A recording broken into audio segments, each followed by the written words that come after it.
بسم اللہ الرحمن الرحیم۔ السلام علیکم، میں ہوں حافظ حسنین قاسمی ایڈوکیٹ۔ ایک عدالتی فیصلہ جس میں ایک بچہ جو جب پیدا ہوا جس کا نام وفا عباس رکھا گیا، اس کی پیدائش کے کچھ وقت بعد 8-10 دن بعد اس کے والدین نے حقیقی والدین نے اس کو منہ بولا بیٹا بنا کر کسی اور کے حوالے کیا، جنہوں نے اپنی کسٹڈی میں اس کو پالا پوسا بڑا کیا، جوان ہوا۔ جب وہ لڑکا وہ بچہ دوسرے والدین کی کسٹڈی میں ان کی تربیت میں 9 سال کا ہو گیا، تو جو حقیقی والدین تھے انہوں نے عدالت میں کیس کیا کہ ہمیں ہمارا بیٹا واپس چاہیے، جس پر عدالت نے دونوں جانبین کو سننے کے بعد جو ہے فیصلہ صادر کیا کہ بچہ اپنے حقیقی والدین کے پاس واپس جائے، جس کی بنیاد پر جو والدین جنہوں نے اس کو پالا پوسا تھا وہ اپیل میں چلے گئے۔ اپیلیٹ کورٹ نے بھی حقیقی والدین کے حق میں فیصلہ دیا۔ جب جن والدین نے اس کو پالا تھا ان کو دکھ ہوا تو وہ اس کو لے کر سپریم کورٹ چلے گئے۔ سپریم کورٹ آف پاکستان میں یہ فیصلہ ہوا کہ اس بچے کو 2000 جب وہ کیس چل رہا تھا تب اس کی عمر 9 سال تھی جب کیس شروع ہوا تھا۔ جب اپیلیٹ فورمز پر وقت گزرتا گیا، سپریم کورٹ میں کیس پہنچا تو اس کی عمر 14 سال ہو چکی تھی۔ عدالت نے ایک پوائنٹ پر دونوں سے سوال کیا کہ کیا اس بچے کی اپنی رائے لی گئی ہے، اس بچے سے خود پوچھا گیا ہے کہ وہ کس کے ساتھ رہنا چاہتا ہے، کیونکہ جو ویلفیئر آف چائلڈ ہے وہ بنیادی چیز ہے، بچے کی اس کی اپنی ذاتی فلاح ہے اور جو اس کی اپنی ذاتی خوشی ہے، خواہش ہے، اس کا احترام ہونا چاہیے۔ اس بنیاد پر معزز عدالت نے بچے کو طلب کرنے کا حکم کیا۔ بچہ جب ان کی کورٹ میں آیا،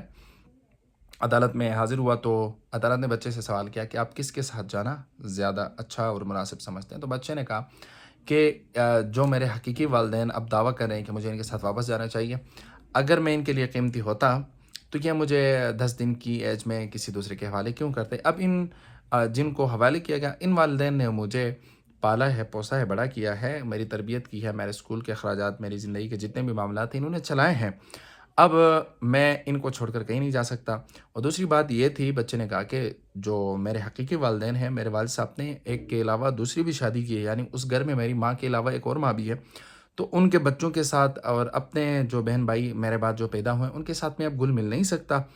لہٰذا وہ سب میرے لیے اجنبی ہیں۔ میں اس گھر میں پلا بڑا ہوں، جن والدین نے مجھے پالا،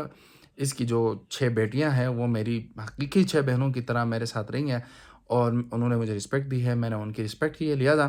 اب وہ گھر حقیقی والدین کا گھر میرے لیے اجنبی ہے، لہٰذا میری خواہش یہ ہے، میری چاہتی ہے کہ میں ان والدین کے ساتھ رہوں۔ عدالت نے یہ لینڈ مارک ججمنٹ واضح کیا کہ جہاں پر فیملی کیس میں بچے کی کسٹڈی کے حوالے سے موقف کی تائید ہونی چاہیے، وہاں پر بچے کو سب سے پہلے بنیادی چیز رکھا جائے کہ بچہ اگر سوال جواب میں جواب دے سکتا ہے، اس قابل ہے کہ وہ اپنے اچھے برے کی تمیز کر سکتا ہے، تو سب سے پہلے بنیادی چیز اس کی انٹرسٹ کو دیکھا جانا چاہیے۔ تو لہٰذا جب عدالت نے دیکھا تو بچے نے کہا کہ میں اپنے ان والدین کے ساتھ رہنا چاہتا ہوں جنہوں نے مجھے پالا پوسا ہے، تو عدالت نے فیصلہ صادر کیا کہ جو ذیلی عدالتوں نے فیصلہ کیا ہے اس میں بچے کو آن بورڈ نہیں رکھا گیا، بچے کی ول اور اس کی اپنی خواہش نہیں پوچھی گئی ہے، لہٰذا یہ مجاز عدالت فیصلہ کرتی ہے کہ جو ذیل میں جو عدالتوں نے فیصلہ کیا ہے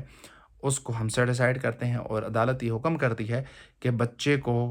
جو اس کے والدین نے منہ بولا بیٹا بنا کر لے گئے تھے ان والدین کی کسٹڈی میں دیا جاتا ہے اور آئندہ بچہ انہی کے ساتھ رہے گا۔ یہ فیصلہ ہوا PLD لاہور 2026 332 سائٹیشن اس فیصلے کی، اور اس میں یہ واضح کیا گیا کہ ہمیشہ جہاں بھی بچے کی کسٹڈی کے حوالے سے بات آئے گی تو سب سے پہلے جو چیز کنسیڈریبل ہوگی، وہ جس چیز کو عدالت دیکھے گی وہ بچے کی فلاح ہے اور بچے کے اپنے اصول پر، بچے کی اپنی رائے پر اس کا فیصلہ ہوگا۔ السلام علیکم۔